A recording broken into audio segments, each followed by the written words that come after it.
All right, guys, welcome back into another PGA DFS video. My name is Eric Paulzine. Going to be getting into the picks here for the Waste Management Phoenix Open.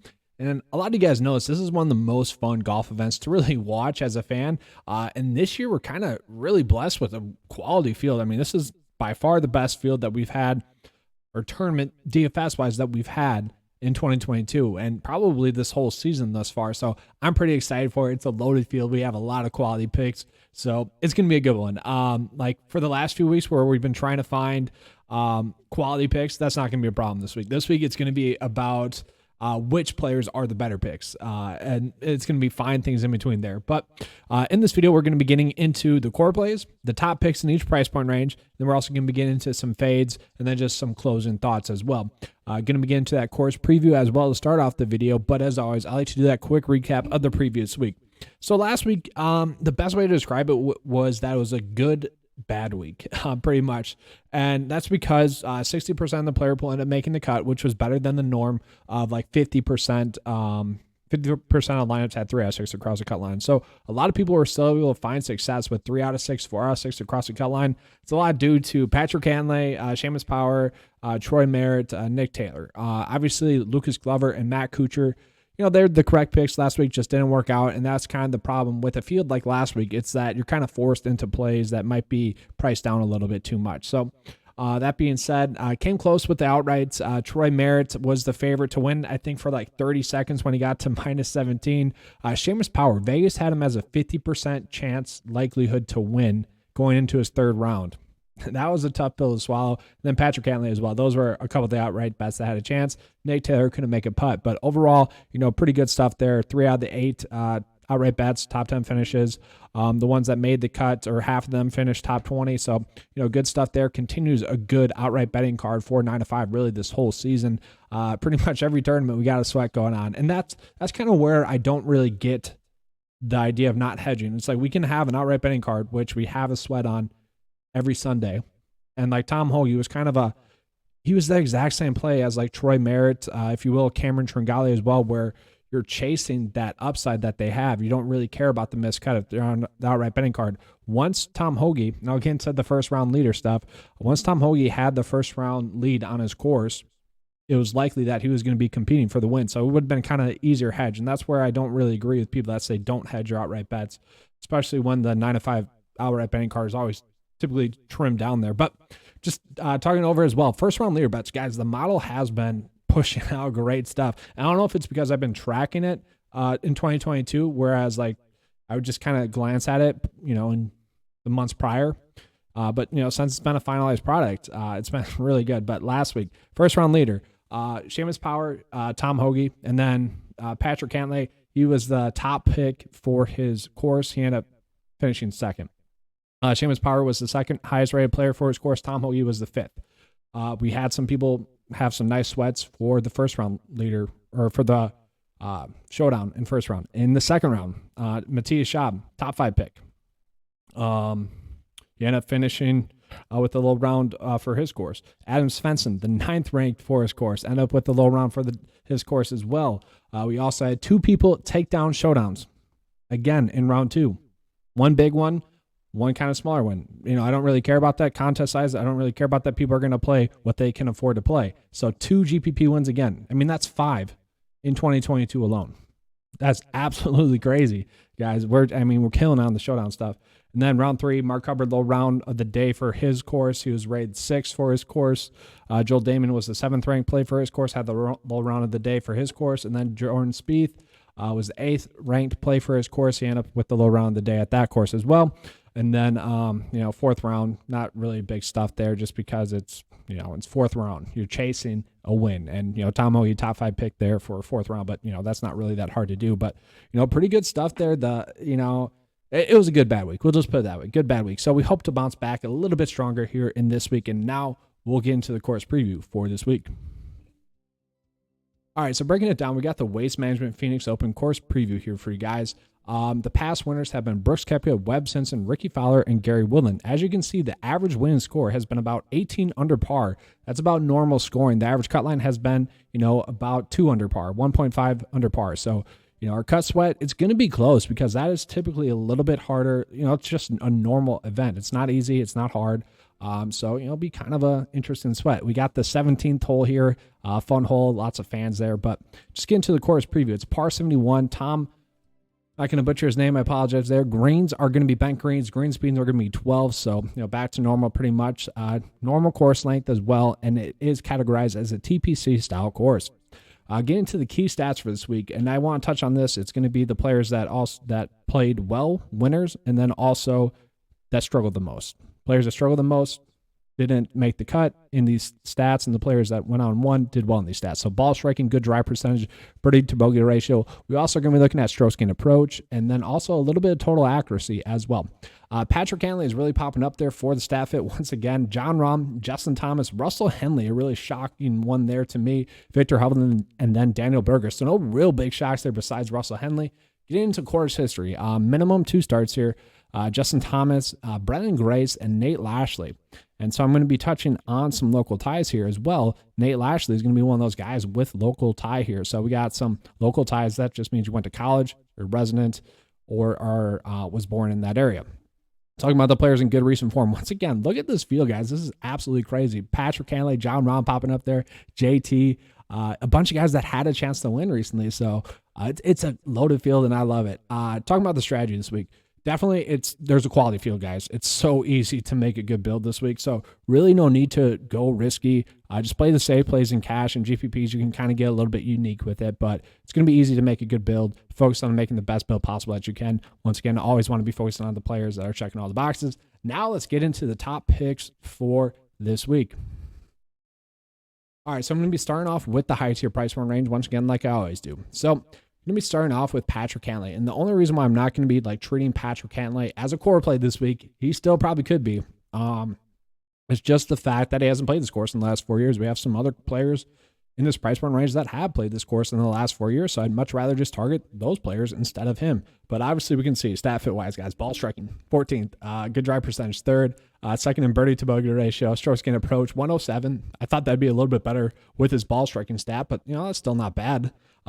Those 2 stats go hand in hand. That's why I bring that up. Then the 9-5 stat effective scoring 4th, and that's absolutely spectacular. Obviously, he's been in great recent form. 4th last week, kind of disappointing 4th, but 9th the week before that. He ranks as the top pick in the 9-5 mile. We can see specialist rating 2nd, 1st in stat rank, and 1st in recent form rank. Absolutely spectacular there from Patrick Hanley. And then Victor Hovland. So Victor Hovland's getting knocked in the model, as we can see, by that course history. Okay, that miscut 2 years ago. Not a big deal to me because we see that he is a strong specialist play, 3rd best specialist rating. So just I don't like to look at this too much. It's just more or less when we have a small sample size on a certain data point, I don't mind looking at. So the fact that we only have 1 start for him here in the last 4 years, then I don't mind looking at the specialist rating. But overall, the key stats are going to be telling us, who are the good stat fits. So we can still see great stat fit by Victor Hovland. 2nd in ball striking, 3rd in good drive percentage, 22nd in birdie to bogey ratio, stroke gain approach, 17th and 13th in effective scoring. Now, he has been dominating pretty much elsewhere. So it'd be pretty awesome to see him get a W here. And I mentioned this, really, I think it was the Century Tournament of Champions. I'm like, Victor Hovland really did some biceps and became the best player on tour. We're going to see if that's true here because this is a loaded field, but he could easily go on and win. Really checking all the boxes besides that course history. Not really too worried about it. He should be able to go on and play well at this course. And then Xander Schauffele, I almost included him as a core play. Just couldn't end up doing that. We can see the stats. Not the best stat fit, only top 20 in the field, but everything else, specialist rating, top 10, course history, phenomenal. 2nd, 16th, 10th, and 17th. I mean, that's really hard to beat, especially for a guy that's played here the last 4 years. That is spectacular. Overall rank style is a top 4 pick in the 9-5 mile this week. And now getting into one of the core plays this week. I know it's the top price player on the slate. We got core play John Rahm here for you guys. So, how do you fade him? Especially in a week where there's going to be some softer price point plays that we can get on.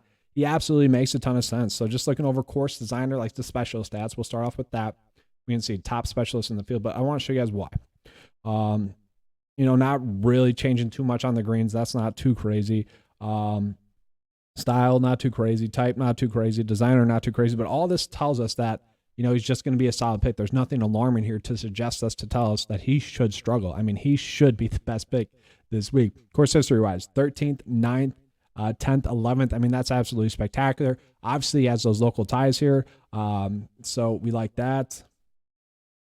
And then just looking at it, recent form-wise, 3rd, 14th, 2nd, miscut. That one miscut was a little bit alarming, but it also is after the Tour Championship, kind of let down of that. So we just look past that. 2nd, 9th, 3rd. Yeah, John Rahm really just checking all the boxes this week. I see no reason to fade him this week. You could easily fit him into your builds this week as well. But then again, you can go fair and balanced. So I could see a path where maybe you just don't end up on him. That could be a play for you. But right now, as it sits, looking like a great pick for John Rahm. All right, so now we're going to drop down into that mid-tier price point range. And guys, this is absolutely loaded. So the last couple of weeks, I've kind of struggled to give you guys top picks after the high-tier price point range because they've been a little bit too risky, or they just weren't popping up enough stat-fit-wise. And we kind of saw that last week with like Cameron Tringale. I know he is priced a little bit higher. Kevin Streelman, Lanto Griffin, Ryan Palmer, heck, even Tom Hoagie. There's a lot of risk with those players where the upside might not have been as great. I know Tom Hoagie won, but we could get the same play like Troy Merritt lower, where that's not really the case this week. This week we have just a loaded player pool here in this price point range. So let's start off with it. I'm really close to playing Russell Henley in cash, but the issue with a play like Russell Henley, it's kind of like Lucas Glover. The reason I put this on the write-up, Lucas Glover last week, I was like, the only reason why Lucas Glover is not like a lock play this week is because whenever you trust him, that's when he burns you. Whenever he is the correct play, that's when you know when not to play him. That's kind of how I feel about Russell Henley this week. The course history isn't great, but this is typically how it works with Russell Henley, is that he's a hit or miss play. But the way he's been playing right now definitely looks like he's going to be more of a hit play. 10 straight make cuts in a row. Stafford-wise, 11th in ball striking, 11th in good drive percentage, and 11th in birdie to bogey ratio. Kind of crazy there. 2nd in strokes gained approach, and then effective scoring, top 20 in that. I mean, that's spectacular. Not the best in specialist rating. Oh, well, who cares? I don't really mind that too much. Once again, I only look at that stat when we have to. That's kind of just fluff stuff there. But stat fit-wise, top 5, recent form rank, 7th, overall top 15 pick in the 9-5 model. We can see course history-wise, 30th, miscut, 15th, miscut. That's just the nature of rostering Russell Henley. So a little bit of risk reward, and that's where I'm like, in cash, probably just don't play him. GPPs, it makes a ton of sense. And same for Corey Connors here. And I say that because he is coming off of that miscut at the Farmers. If it wasn't for that miscut, I would have him as a core play because he would be the correct pick. We can see top 20 in all the key metrics that we're looking at. Top 15 stat fit, top 20 in course history rank, recent form rank, top 20 still, even with that miscut recently. So that's pretty good. We can see all the key stats that we're looking at. Top 31 or better, top 32 or better. That's pretty good. Recent or course history wise, 17th and 45th place finish. We like that as well from Corey Connors. That makes a lot of sense.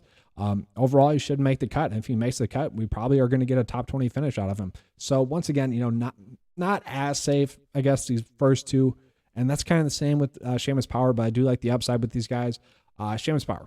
So it's pretty much the same play as last week for Seamus Power. And for 9-5, we're just going to keep rostering. Been rostering really since I think May, June, July. Of last year. I don't really know exactly when it is, but we've been rostering for like 7 months straight, and it's been a fun ride. So I always say, just keep playing the guy until he lets you down. And that's what we're going to do with Seamus Power. I mean, sure, the course history, not great, 2 miscuts, but that's, 3 and 4 years ago now. I don't really care about that too much because look at this. Great stat fit, top 20 in good drive percentage, ball striking, birdie to bogey ratio, 61st in strokes gained approach, and then 31st in that effective scoring stat. The recent form has been phenomenal, though, guys. I mean, he should have won last week, and it's kind of funny. With, like, winning a tournament, a lot of the times it comes down to when you take the lead. He obviously put a lot of pressure on himself with the huge lead going into the third round and, had a horrible third round. It's kind of like when players get the lead, they start to crumble.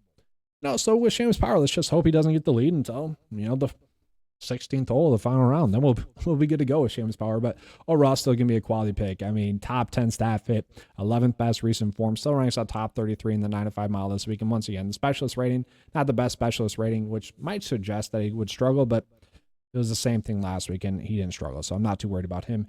And then we're going to get into the next core play. I apologize for this because, yes, he is going to be coming off of an injury. He had a withdrawal at the RSM Classic. So, once again, like last week with Daniel Berger, we're going to have to wait and see the injury news there. I don't think he would be playing in this event if he, was still injured. No reason to risk it, And we can take advantage of this price point then, because I think if he had played in the RSM Classic, made the cut, if he had played in a couple other events since then, he'd be a 10K play, maybe 9.5K play. We're getting him priced down because he hasn't played a lot. And I know the theme at the start of the year or start of the new year is always, you want to play the players that have at least played a little bit because you're taking some of the variance out of it. So with Louis Oosthuizen, we haven't seen him in a while. So yes, there's going to be a lot higher variance, but with Louis Oosthuizen, he does take a lot of time off in between starts typically. So, I'm not too worried about him as a pick then. Besides, he has one miscut out of his last 14 starts on the year. And look at that. Only 14 starts on the year. This is on the PGA Tour, but 9 of them have been top 25 finishes. 6 of them have been top 10 finishes. We look at his recent start here. It was 11th place finish. We like that from him. Overall ranks as a top 5 pick in the 9 to 5 mile. I think everyone would be like loading up on him if it wasn't for that injury. So, yeah, sure, we got to wait and see. Maybe some news comes out that will change this. But as it sits right now, he's just looking like a great pick. But once again, talking about the, do you have to play these guys in this price point range? Maybe not, because this low tier range that I'm about to get into is absolutely loaded, guys. I'm excited to get into it. So let me just move the slider down here once again. And I will say, there are like 9 names that caught my eye.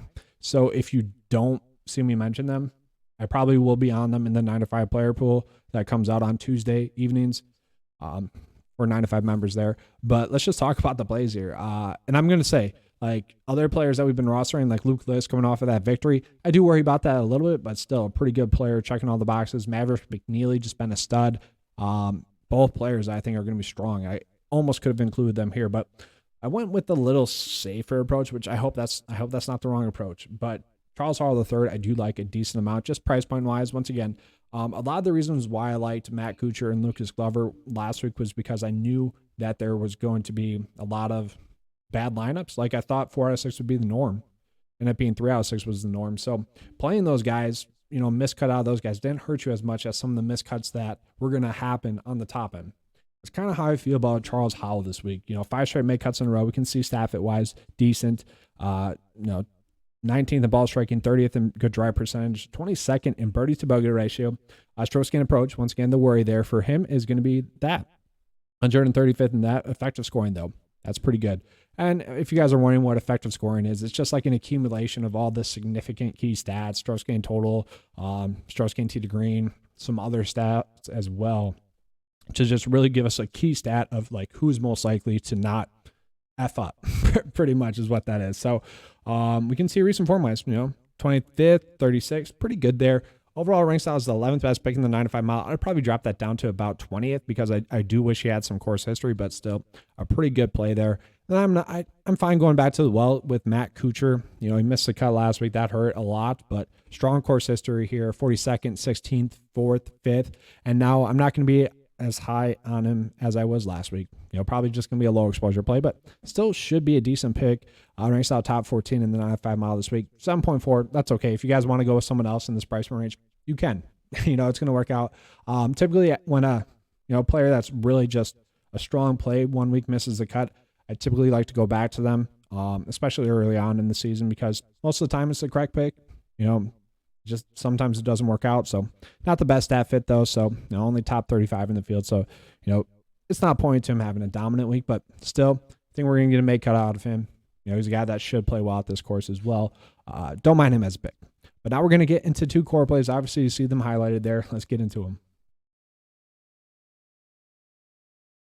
So Billy Ho, I put him up for the 9 to 5 player of the month, and he didn't get that much respect. I was a little bit shocked because Billy Ho has really been priced at this price point range this whole, last month, obviously, but for a while.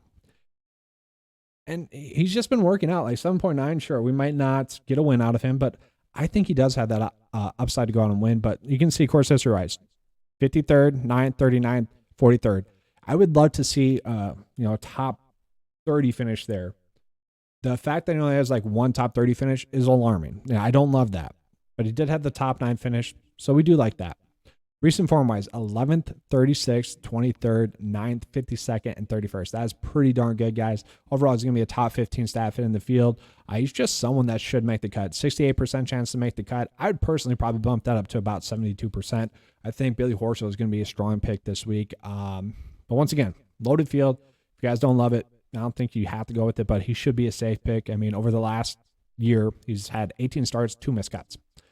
8 of them have been top 25 finishes. So, pretty good stuff there from him. The fact that he's coming in, checking all the boxes. What I mean by that is checking all the boxes. It's my 3 rules of 3. 3 made cuts in a row 3 made cuts in a row on tour with at least a top 30 finish. We have that from him. At least 3 made cuts in a row at the course, if possible. If not, I want to see a top 30 finish. We had that top 30 finish. Then I want to see that they're a top 30 stat fit. And he's a top 30 stat fit. So coming in, checking all the boxes. Really think he's going to be a strong pick. And then the next core play is going to be Denny McCarthy. And honestly, guys, this was more or less, I didn't want to give you guys Patrick Hanley as a core play or Justin Thomas as a core play. I don't want to overload you guys on that high tier price point range, and especially in a week like this where there's a lot of quality picks. And honestly, with his cut streak that he has going, 7 straight in a row, that might eventually break here soon. It might. But this should be a good course for him. Look at his recent form. It's pretty good. And I am chasing the recent form here. 12th, 6th, 48th, 10th, 11th, 1 missed cut, which the players that made the cut ended up finishing worse than him, strokes gained total. So that kind of just tells us what we need to know. And then a 17th. First history-wise, missed cut last year. Once again, not a horrible missed cut. And then a 59th and a 33rd place finish. This is more of a price point thing. Okay. And we're going to get into the stat fits here as well. I'm going to pull them up here on the cheat sheet, just so we can see the stats. So ball striking, 72nd, not great there. Good drive percentage, 30th. That's pretty decent. Birdie to bogey ratio, 64th. Let's see, your strokes gained approach, 123. That's not that great. And then 50th in effective scoring. So, obviously we're chasing the recent form there with him, and we like the price point. So you don't have to go with this as a core play. Heck, you can make him a mid-exposure play. Just chasing the recent form there with him as a pick. And also, once again, there's so many quality plays in this price point range and in this whole field this week that I didn't want to give you guys like JT, who is just obviously is going to be a stellar play. Patrick Hanley going to be a stellar play. I just want to give you guys the top pick there and then try to find some other picks here. So I ended up on Denny McCarthy. And now we're going to get into the value tier. Also, pretty darn loaded in the value tier. And then we'll get into some fades. And then after that, I'll show you, I'll show you guys the lineup after the fades using the core plays as well. So my boy Troy Merritt, I think is 7K. Don't mind that as well, but a little bit risky there. But let's get into this. So Nick Taylor, I'm kind of just chasing the recent form a little bit with him. 5 straight make cuts in a row. If he had made a couple of putts, he would have made the cut. He's just kind of like it doesn't really point out to him being a safe pick. Effective scoring rating, not that great there. But overall, he's just been playing like solid golf. If you've been watching him the last few weeks, it's just been really a couple of bad shots that have just horrible shots that shouldn't happen.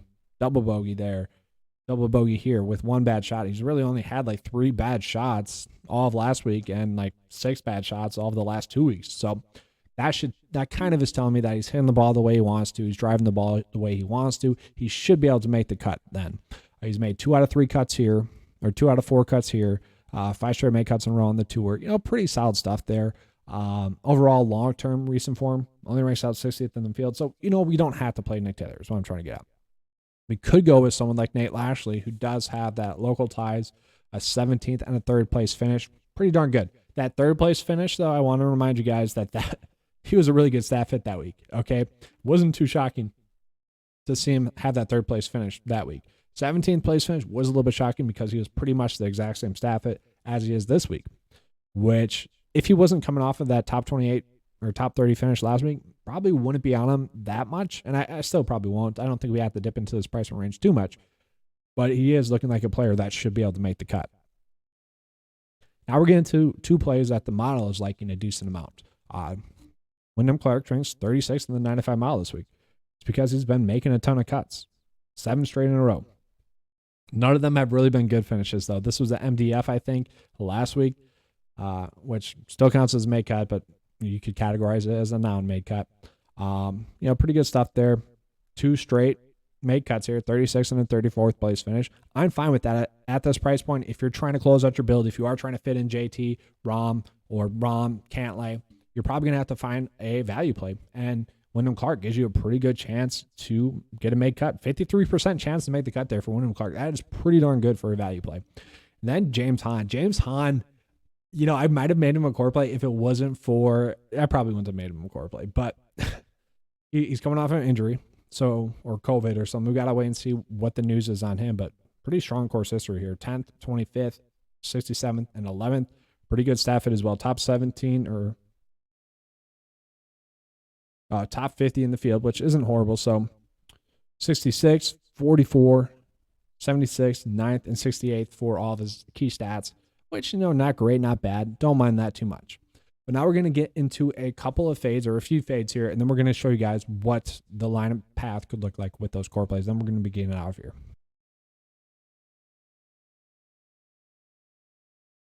So I'm using the 9-5 matchup tool here, which you guys can use to kind of compare plays that you might be deciding on 50-50 decision makers trying to close out your builds.